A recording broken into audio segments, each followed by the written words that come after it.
안녕하십니까. 반갑습니다. 구도자의 나침반입니다.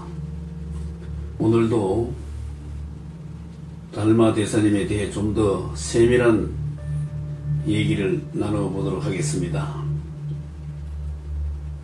시작이 있는 것에는 반드시 끝이 있기 마련입니다만, 역사적인 견지에서 보면 달마라는 생물학적 도인은 없어졌지만 그의 원신은 없어지지도 않았고 나타나지도 않았습니다. 우리는 한순간이라도 이것을 체험하고 있지 않은 사람은 없습니다. 이것은 모든 것의 중심이기도 하지만 나와 당신이 다르지도 않다는 것입니다. 이것은 이것이나 저것도 아닙니다. 오직 그것일 뿐입니다.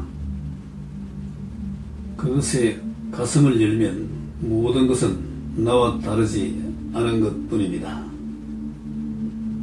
그 가슴으로부터 거룩한 생각이 일어날 것이고, 그 가슴에 사랑찬 생각이 머물다가 그 가슴 속으로 거룩하고 사랑찬 생각이 흔적도 없이 사라질 것입니다.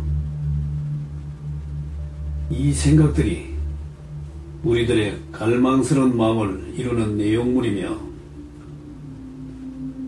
이것들이 우리가 살아가고 있는 현상계를 만들어냅니다. 우리 가슴에 자리 잡은 원신은 모든 것의 중심입니다. 이 중심을 알아버린 대사님은 19의 젊은 나이에 이것을 세상 사람들에게 알려야 한다는 강렬한 열정 하나로 인도로 떠나 중국 땅으로 가게 된 것입니다. 왕가의 태자로 풍족하게 살았지만 행복이 그런 곳에는 오래 머물지도 않고 견고하지도 않다는 것을 견성자가 어찌 모를 리가 있었겠습니까? 영원히 지속적인 행복을 외부적인 원인으로부터는 절대로 얻을 수 없다는 사실을 시청자 여러분들은 잘 알고 있을 것입니다. 만약 인간의 행복이 외부적인 원인이나 재산 등에 의해서 좌우된다면 재산이 많을수록 행복해지고 재산이 적을수록 불행해져야 할 것입니다. 또한 소성처럼 재산이 하나도 없다면 그의 행복은 제로가 되어야 할 것입니다. 과연 그럴까요? 영원하지 않은 것은 추구할 만한 것이 못 된다는 사실에는 진정한 구도자라면 부정할 수 없을 것입니다. 왜냐하면 이것은 어느 누구에게나 획득되어지는 것이 아닙니다. 그것은 이미 있는 그대로 그것입니다. 그러나 그것이 무엇인지 모른다면 어찌 구도자라 하겠습니까? 그것은 이것이나 저것에 있지 않습니다. 그렇다면 어떻게 해서 그것을 얻을 것인가입니다. 즉, 그것은 새롭게 얻어지는 것이 아닙니다. 그것은 항상 존재하고 있으며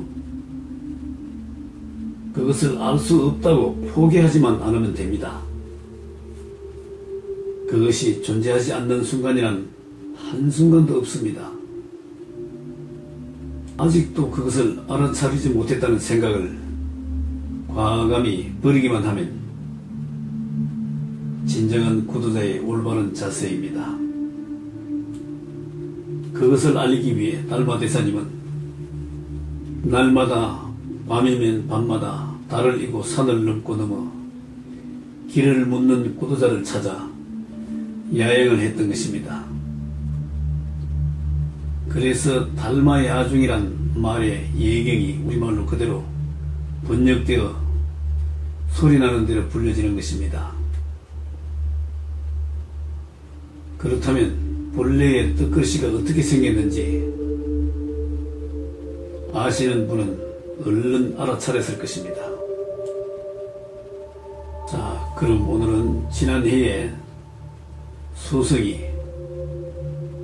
달마대사님께 이렇게 말씀드리기를, 달마대사님의 본래 모습은 참 잘생겼다고 현상계에서는 이야기들을 하고 있습니다만 하고 말씀드렸더니 이렇게 답을 주십니다. 눈이 있고 귀가 있고 코가 있고 입이 있는데 특별한 게 있겠습니까? 이 정도면 다 잘생긴 것이겠죠. 라고 하셨습니다. 그 다음 소생이 또 이렇게 질문 드려봅니다. 그러면 대사님은 현상계에서 법체를 몇 년간 보존하셨습니까? 라고 질문 드렸더니 이렇게 답을 주십니다. 저는 정확하게 96세에 몸을 벗었습니다. 100세는 채우지 못했습니다. 그런데 뭐 좀 더 빨리 가도 되지 않나 솔직히 생각됩니다. 부처님보다 10년 뒤에 갔죠. 라고 하셨습니다. 그 다음 소승이 또 이렇게 질문 드려봅니다. 네, 그렇죠. 요즘 보면 중국 쪽에서는 명산 대사찰에 좌탈임망하신 고성들이 많은데 미혹과 집착을 끊는 것까지는 좋은데 육신을 남겨서 사후에 그 흔적 때문에 당신의 원신이 자유롭지 못하고 또한 그것을 본 많은 구도자들이 수행에 척도를 놓고 비틀거리는 경우가 많은데 달마 대사님께서는 어떻게 생각하시는지 궁금합니다. 라고 말씀드렸더니 이렇게 답을 주십니다.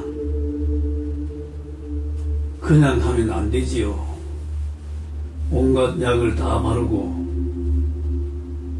그분들은 죽어서도 어디를 떠나지도 못하고 부르면 다시 거기를 가야 되고 가기 싫어도 또 가야 되고 몸이 떠났으면 끝난 것 아닙니까? 다른 차원으로 옮겨가야 하는데 부르면 그냥 가야 되는 겁니다. 라고 하셨습니다. 그 다음 소승이 이렇게 또 질문 드려봅니다. 더군다나 큰 사찰에는 행사가 많은데 행사한다고 부르고 또 부르는 상황이고 수행자들이 눈과 귀가 어두워서 이것을 알아챌 수가 없어서 계속 부르게 되고 또 가야 되는 상황이네요. 라고 말씀드렸더니 이렇게 또 답을 주십니다. 가야 되죠. 안 가면 안 되죠. 가기 싫어도 가야 되는 게 그것입니다. 무엇이 좋겠습니까? 인간약을 다 품고 있는데 몸에다 독약을 칠해야 그것이 안 썩지 않습니까? 라고 하셨습니다. 그 다음 소승이 이렇게 또 질문 드려봅니다. 본인이 그걸 원했을까요? 라고 질문 드렸더니 이렇게 답을 주십니다. 아니죠. 그건 아니겠죠. 시봉자들이 처음에는 충성심으로 했다가 그 다음에는 돈벌이 차원으로 하고 물질적으로 재물이 불어나니 더 상업적으로 변화하고 저는 다행히 몸을 안 남겼으니 다행 중에 다행입니다. 지금은 세상 좋습니다. 라고 하셨습니다. 그 다음 소승이 이렇게 또 질문 드려봅니다. 그렇습니까? 그러면은 대사님이 법신을 벗을 당시 화장 제도가 있었습니까? 라고 말씀드렸더니 이렇게 답을 주십니다. 화장은 그때 당시 하지 않았습니다. 그때는 화장 제도가 없었습니다. 그냥 땅에 묻었습니다. 혹 하다 있긴 했어도 저는 비석도 세우지 말라고 했습니다. 일단 땅에 묻히고 3년째까지만 제의를 올리고 오지 말거라. 오면 내가 다시 구름으로 태어나니 나를 배반할 거면 여기 오너라 했더니 잘 따라줬습니다. 그래 요즘은 흔적조차 없습니다. 라고 하셨습니다. 그 다음 소승이 이렇게 또 질문 드려봅니다. 대사님께서 면벽 수령했다는 장소가 지금도 잘 보존되어 있는지 궁금합니다. 라고 말씀드렸더니 이렇게 답을 주십니다. 솔직히 지금 장소는 아닙니다. 지금은 다 흘러서 없어졌지요. 왜냐하면 상자들로부터 채광건 안 놓고 면벽 수령했다고 전해지니 대단한 것처럼 보였던 것입니다. 그래서 머리 좋은 사람이 또 술을 썼나 보죠. 공부는 안 되고 머리는 답답하고 하니 말입니다. 그 자리에 앉아 돌을 텄다고 하면 얼마나 좋겠습니까? 그렇다면 누구나 그 자리에 가서 앉기만 하면 되지 않겠습니까? 결국은 이런 엉터리 내용들이 포장되어 내려온다는 것은 무엇을 뜻하겠습니까?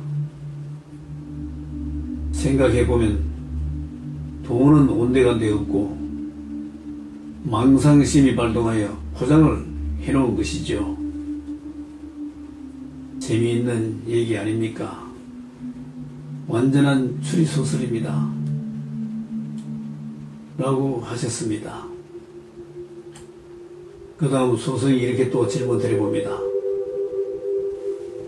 초조이신 달마 대사님 이후 육조에서 희능한 걸출한 도인이 출연하여 선종이 발현되고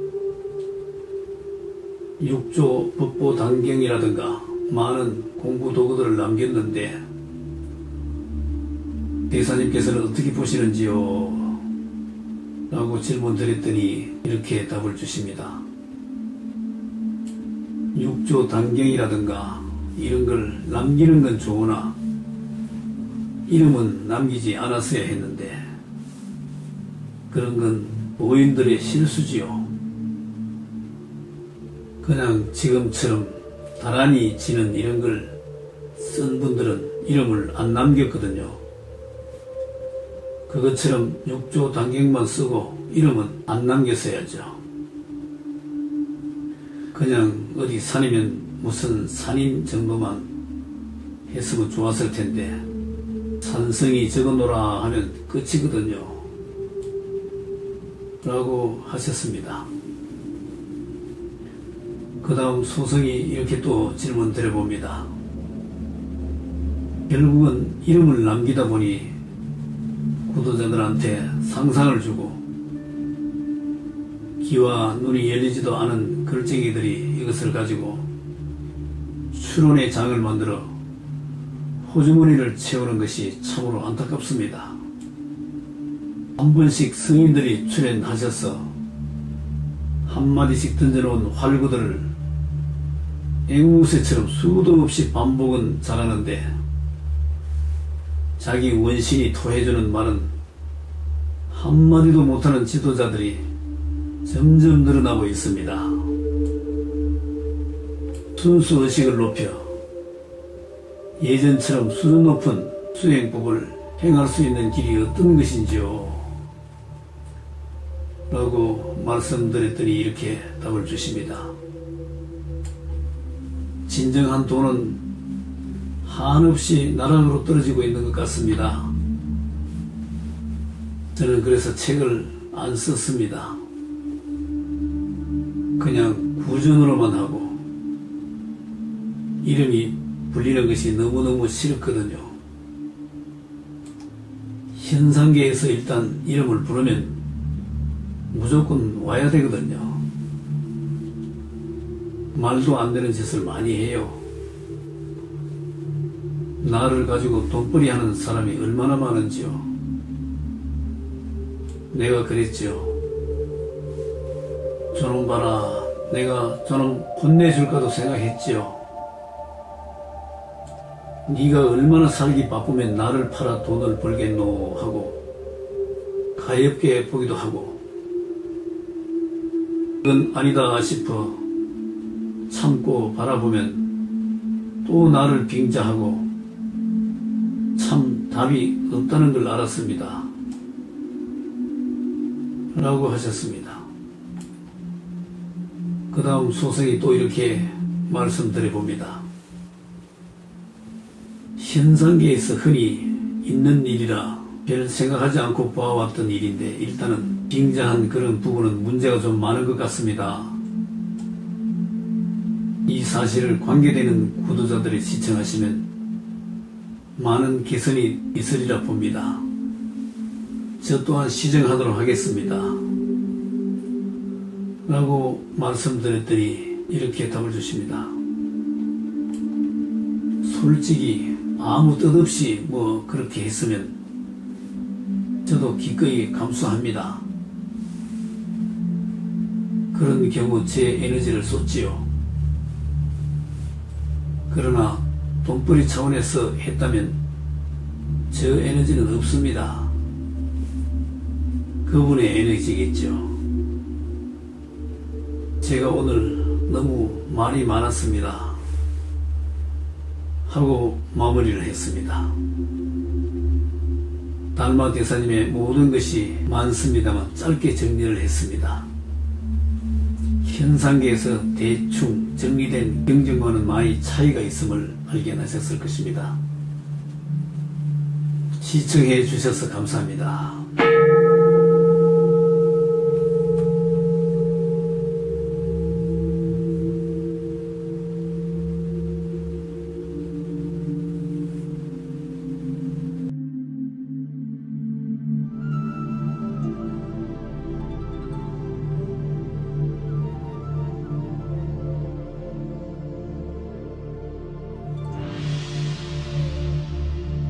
나는 천명을 받고 이 땅에 왔습니다.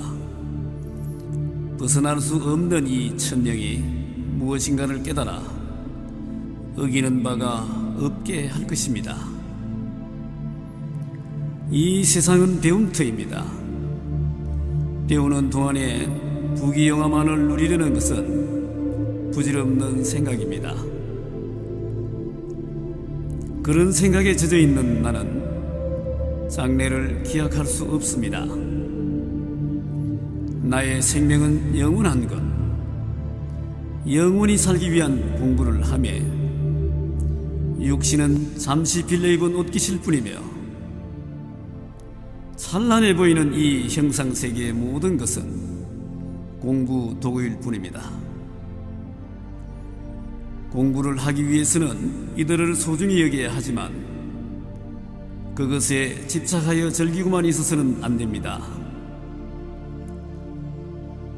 이 세상 모든 것은 나를 위해 존재하는 것이니 나는 천지의 중심입니다. 이 천지는 내 것이며 나 또한 천지의 것입니다. 공부를 다 마쳤을 때 천명을 다 한 것이며 천명을 다 했을 때 모든 고통의 굴레에서 벗어나 영원한 안락을 누릴 것입니다. 내 앞에는 이 극락이 기다리고 있음이니 나는 그곳을 향해 가야 합니다.